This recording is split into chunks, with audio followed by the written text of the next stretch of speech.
Mit dem Picture Phone aus dem Jahre 1964 war es erstmals möglich, Videoanrufe mit Leuten aus aller Welt zu führen. Was genial klingt, sorgt für einen Verlust von einer halben Milliarde $. Das Gerät war klein, die Bildqualität war nicht gut und die Leute fanden es seltsam, sich beim Telefonieren beobachten zu können. Die Idee war richtig, die Zeit war aber noch nicht reif. Viele Leute sind etwas zu genial unterwegs und wollen Sachen umsetzen, die technisch einfach noch nicht vernünftig umzusetzen sind. Lasst mich euch also auf eine Reise durch die Videospielgeschichte nehmen, denn heute geht es um Konsolen und Accessoires, die von der Idee her wirklich gut waren, aber trotzdem gefloppt sind, einfach weil sie zu früh erschienen sind. Fangen wir direkt an, let's go!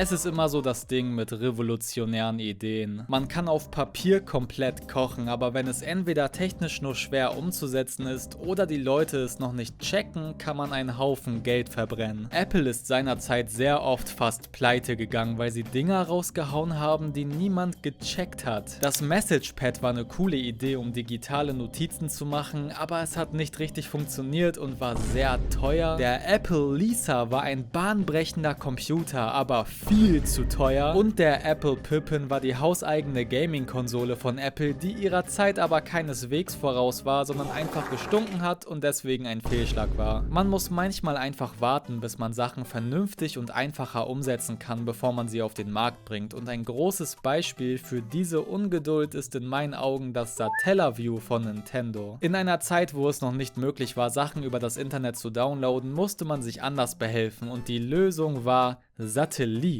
Das Satellaview war ein Zusatzgerät für das SNES, das ausschließlich in Japan erschienen ist und zusammen mit der Firma Sankt Giga entwickelt wurde. Das war damals ein Anbieter eines Satellitenkanals, der Daten an das Satellaview gesendet hat, die der Konsument zu Hause dann benutzen konnte, darunter unter anderem Videospiele oder Magazine zum Lesen. Man kann es sich in etwa so vorstellen wie ein Radiosender, wo nur bestimmte Sachen zu einer bestimmten Zeit laufen. Es gab einen Zeitplan und man musste sich genau zu dem Zeitpunkt mit dem Satelliten verbinden, um seine gewünschten Inhalte runterladen zu können. Genau aus diesem Grund sind heutzutage viele Satellaview-Inhalte für immer verloren. Aber es wurde auch viel gerettet und darunter super viele interessante Sachen. Es gab exklusive Zelda-Spiele, darunter BS The Legend of Zelda, was nicht für Bullshit steht, sondern für Broadcast Satellaview. Das ist quasi ein 16-Bit-Remake des originalen The Legend of Zelda Spiels, nur mit einer etwas anderen Overworld und geremixten Dungeons. Ultra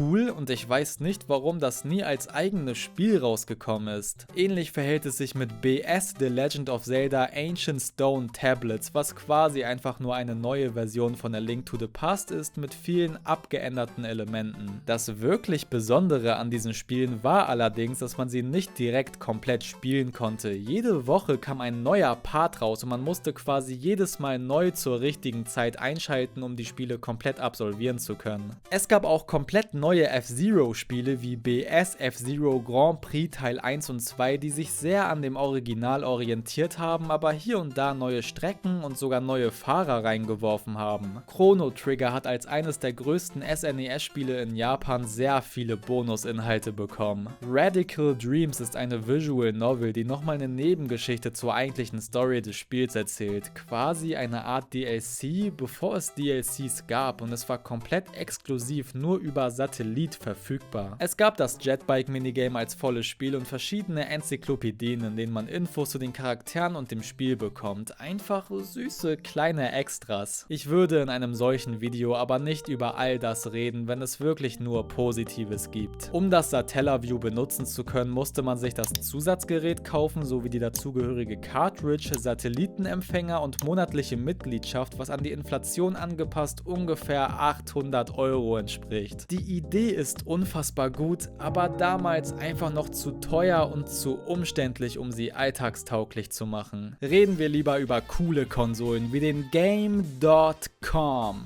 beziehungsweise nur Game.com, wie er ausgesprochen wird. Der Name kommt nicht von irgendwo, denn bei dem Game.com handelt es sich um nichts Geringeres als die erste Handheld-Konsole, die Internetzugang hatte und obendrauf noch um die erste Handheld-Konsole, die einen Touchscreen hatte. Das Teil ist quasi die Revolution.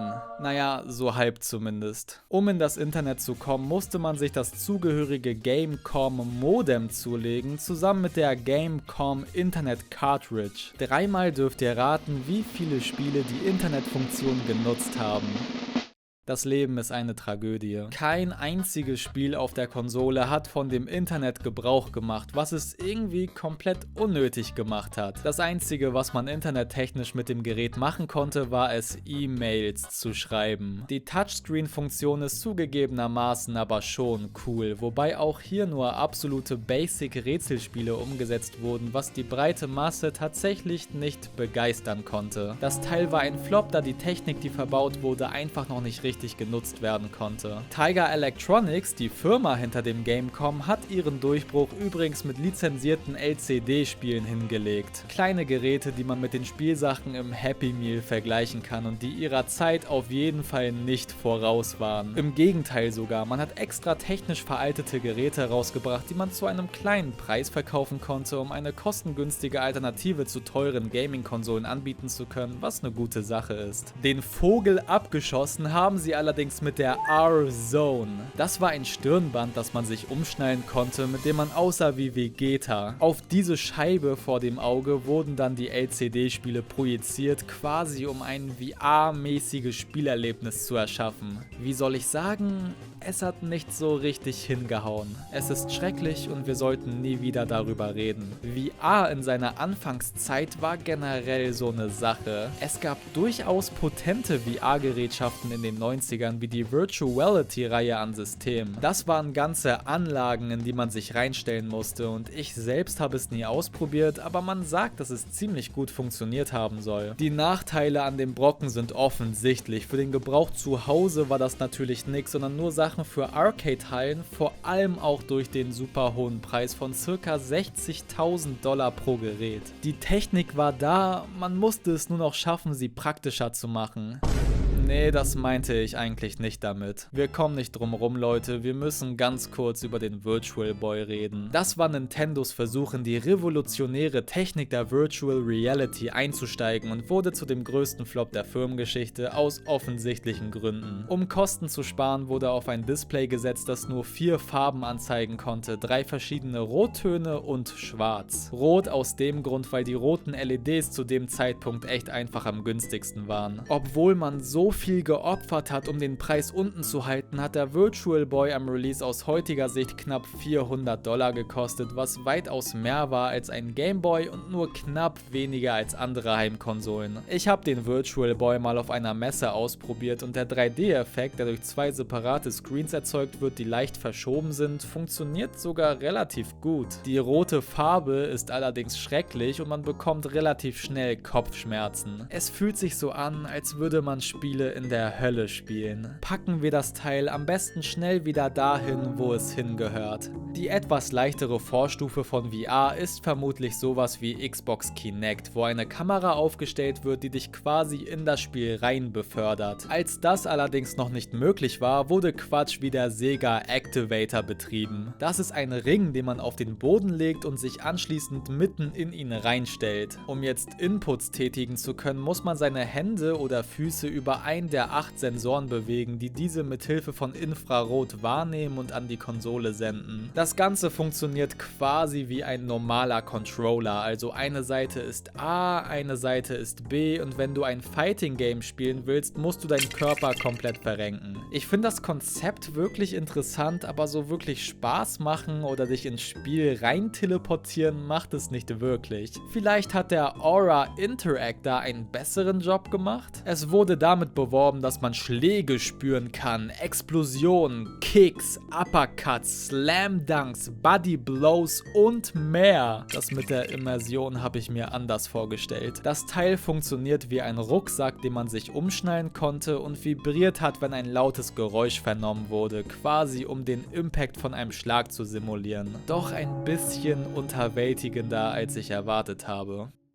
Okay, wir haben uns jetzt viel über Konsolen oder Zubehör unterhalten. Was ist denn mit Videospielen an sich? Jurassic Park Trespasser war eine sehr ambitionierte Adaption zum damals erschienenen Jurassic Park 2. Man wollte mit dem Spiel revolutionieren, wie sich First-Person-Shooter im Generellen spielen. Das Augenmerk bei einem Spiel zu Jurassic Park wurde natürlich auf die Dinos und die Welt drumherum gelegt. Die Dinosaurier sollten sich wirklich so realistisch wie nur möglich verhalten und dafür sollten verschiedene Gemütszustände einprogrammiert werden. Hungrig, durstig, wütend, traurig. Außerdem sollte die Physik des Spiels auf dem nächsten Level sein. Alle Objekte sollen sich realistisch verhalten und zerstörbar sein, um das Survival-Feeling nochmal zu verstärken. Das sind alles Sachen, die Videospiele zu dem Zeitpunkt noch nicht hatten und das aus gutem Grund. Es hat nicht funktioniert. Die Entwickler hatten Zeitdruck und haben sich zu viel vorgenommen, weshalb das Spiel sehr unfertig auf den Markt kam. Der Main Character Anne hat aus genau diesem Grund nur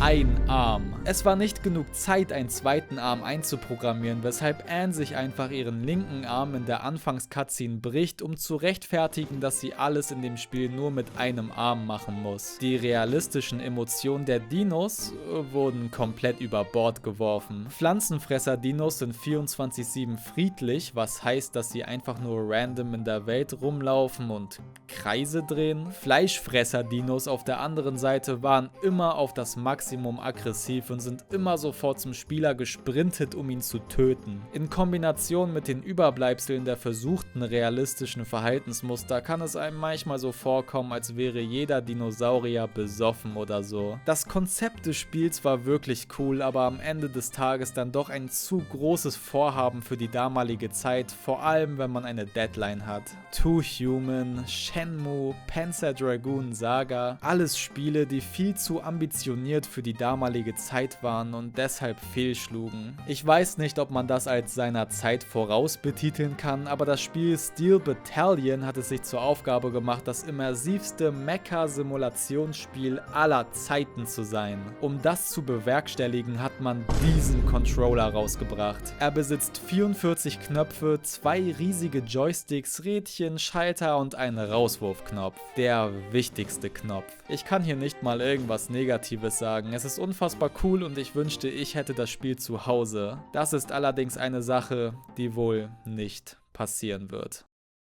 Als Fazit kann man wohl sagen, dass man seine Pferde manchmal im Stall halten muss. Krasse Ideen zu haben ist schön und gut, aber wenn sie technisch nur schlecht umzusetzen sind, beziehungsweise nur so umzusetzen sind, dass sie ein Vermögen kosten, ist die Zeit wohl einfach noch nicht reif. Ich bin trotzdem froh, dass es Menschen gibt, die solche Risiken eingehen und über einen solchen Einfallsreichtum verfügen, denn man weiß nie. Die gescheiterte Idee von heute kann die Revolution von morgen sein.